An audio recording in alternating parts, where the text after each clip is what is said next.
Socialism's never worked. That ranks as probably one of the most flat earth, chemtrail, QAnon-worthy slogans ever sold to the public by the Epstein class.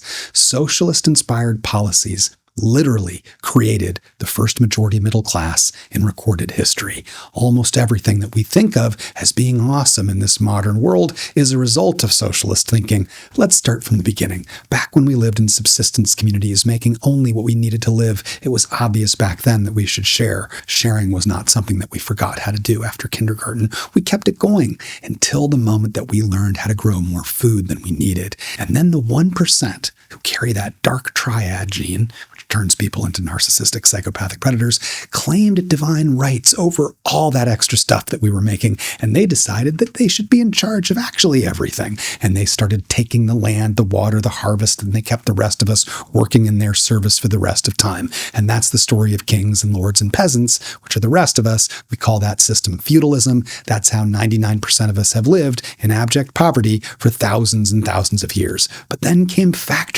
and productivity exploded again. Yay! But we still were working for a king. Boo! Only now he owned a factory instead of a crown.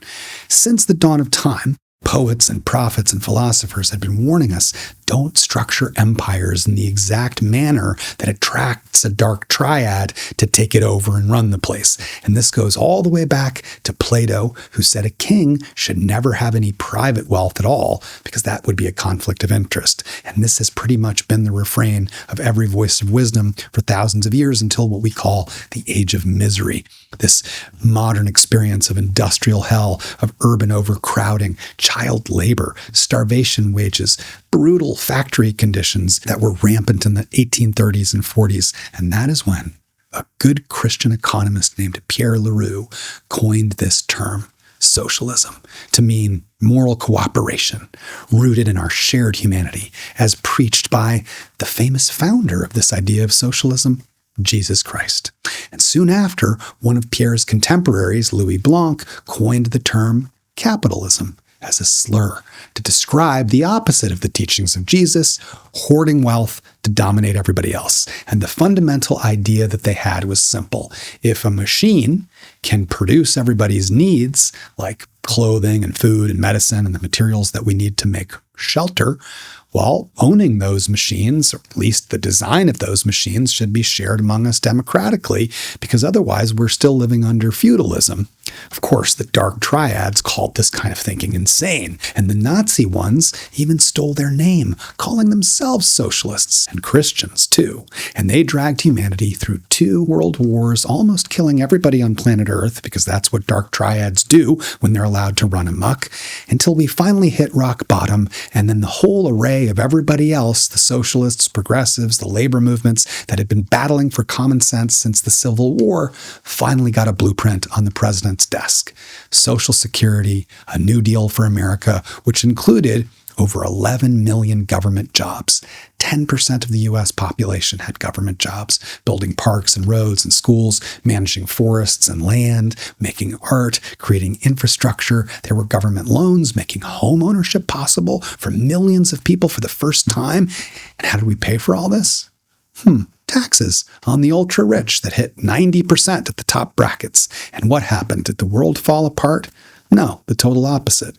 These socialist policies built the first majority sustained middle class in recorded history, which was growing and growing from the 30s to the 40s to the 50s to the 60s and 70s until we started cutting taxes and letting corporations concentrate their power again.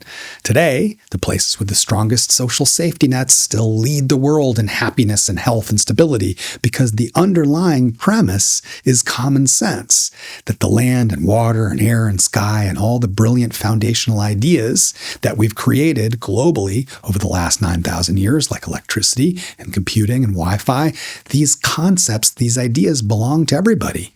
They have to, so that we can innovate, create, and have a meaningful job that pays a salary. And if these things collectively produce profits, we should all get dividends of those profits. But when we let one person with that dark triad gene imagine that they should own it all, we don't get innovation. We certainly don't get rising standards of living. We get corruption. We get wealth hoarding, resource hoarding, and ultimately collapse.